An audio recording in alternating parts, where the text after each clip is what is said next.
गेल्या 2023 पासून समीक्षा नामक कंपनीला अंबरनाथ शहराचा कचरा संकलित करण्याचा कॉन्ट्रॅक्ट त्या ठिकाणी दिला होता।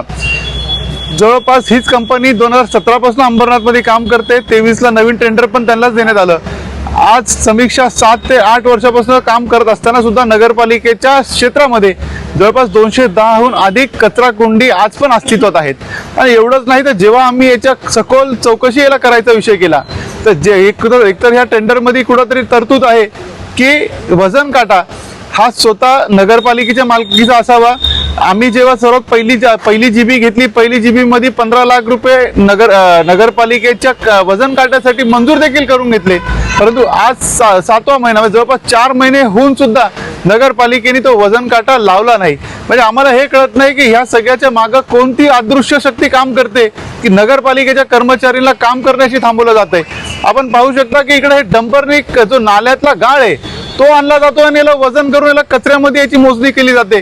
जवळपास बदलापूर सारखा शहराचा कचरा दिवसाला आहे 100 टन आणि अंबरनाथ मध्ये असं काय घडतं की अंबरनाथ मध्ये 170 टन जमा होतो। म्हणजे लक्षात घ्या जवळपास 70 टन अधिक कचरा हा बदलापूरपेक्षा अंबरनाथ मध्ये जास्त जमा केला जातोय आणि होऊन सुद्धा अंबरनाथ शहरांमध्ये मुख्य रस्त्यांवर कचरा दिसतो आपल्याला।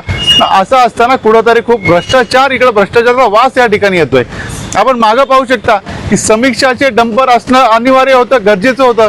कोणती तरी इतर कंपनीचे डंपर वापरले जातात, प्रायव्हेट काट्यावर या ठिकाणी वजन केलं जात आहे। त्याला विचारलं याची एमटी गाडीचं वेट होतो का, बोलतो नाही, मला जो वजन सांगतात मी तोच एमटीला वेट पकडतो। म्हणजे खूप मोठं भ्रष्टाचार होतोय। जवळपास 500 किलोचा फरक म्हणजे अर्धा टनाचा फरक प्रत्येक गाडी मागे त्या ठिकाणी येतोय। ते दिवसाला लक्षात घ्या 50-60 टन अशीच त्या ठिकाणी मोजणी काउंट वाढवला जात आहे। हे खूप मोठा गोंधळ आज भारतीय जनता पार्टीच्या सर्व नगरसेवकांनी लक्षात घेतलं आणि आम्ही थेट या ठिकाणी आलो। आम्ही संपूर्ण आरोग्य अधिकाऱ्यांना देखील बोलून घेतलं, त्यांना देखील दाखवलं की तुम्ही जर का नाल्यातला गाळ इकडे आणून कचऱ्यामध्ये मोजत असतील तर अंबरनाथकरांच्या पैशाची खूप मोठी लूट होते आणि याच्याकरता अंबरनाथकरांचे आम्ही भारतीय जनता पार्टीचे नगरसेवक स्वस्थ बसणार नाही। लक्षात घ्या तुमच्या सोबत आज तुम्ही पण आहोत, शहर मध्ये आपण फिरतो। शहरात आज देखील 210 कचरा कुंडी आपल्याला अस्तित्वात दिसतात।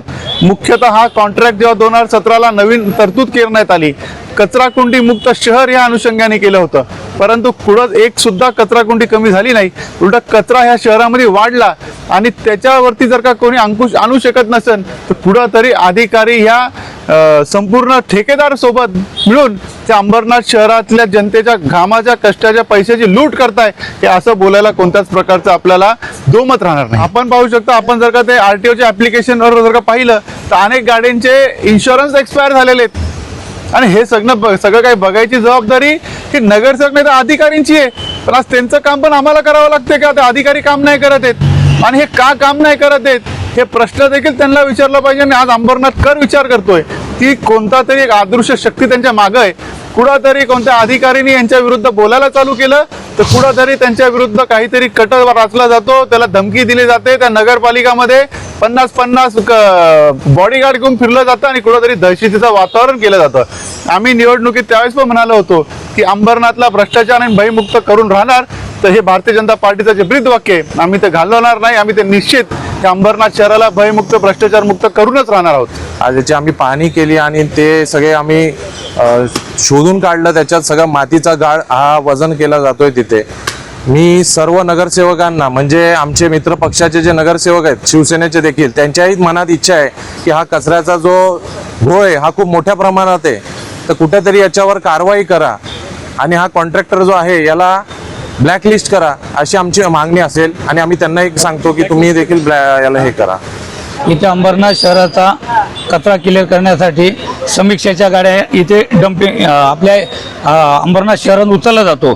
तो कचरा संपूर्ण इथे काट्यावर येतो, तो आम्ही त्यांचं वजन करून घेतो आणि खाली गाडी जे वजन होतं पहिलं स्टार्टला नवीन गाड्या ज्यावेळी आल्या त्यावेळी मी त्या गाड्यांचं खाली गाड्यांचं वजन केलं होतं, तेच वजन आपण आल्यावर आम्ही कंटिन्यू ठेवलेलं आहे आणि त्याच्यातनं आल्यावर गाडी ते मायनस करतो आणि बाकी कचऱ्याचं आपण वजन दाखवतो। गाडी आल्या होत्या ना त्यावेळी आपण त्याचं वजन केलं होतं, आता ते फरक कसा आला काय आला आपलं ते माहिती, पण काट्यावर आम्ही त्या पहिलं वजन केलं होतं, पण त्या नवीन गाड्याचं त्यावेळी तेवढं होतं, आता 10,940।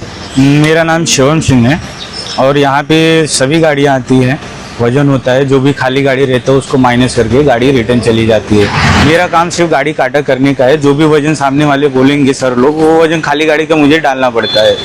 हाँ, बस यही है। कौन बोलता है?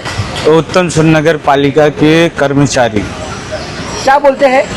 कि क्या बोलते नहीं है, जब मैं यहाँ पे आया, अभी मेरे को 1 महीना हुआ यहाँ पे आए हुए, जब भी मैं यहाँ पे था वो टाइम पे पुरानी गाड़ियाँ थी, तो सब गाड़ियों का वजन मेरे को मालूम था। जब यहाँ पे मैं आया तो सभी देखा तो सभी नई गाड़ी आ रही है, सभी नई गाड़ी आरसी है। तो मैं सर से पूछा, मैं बोला उत्तम सर कि क्या वजन है इनका खाली गाड़ी का, तो मेरे को बोले 10,490, जो 1 से स्टार्ट होता है, जो 2 से स्टार्ट होता है उसका 10 टन 100 किलो, बस।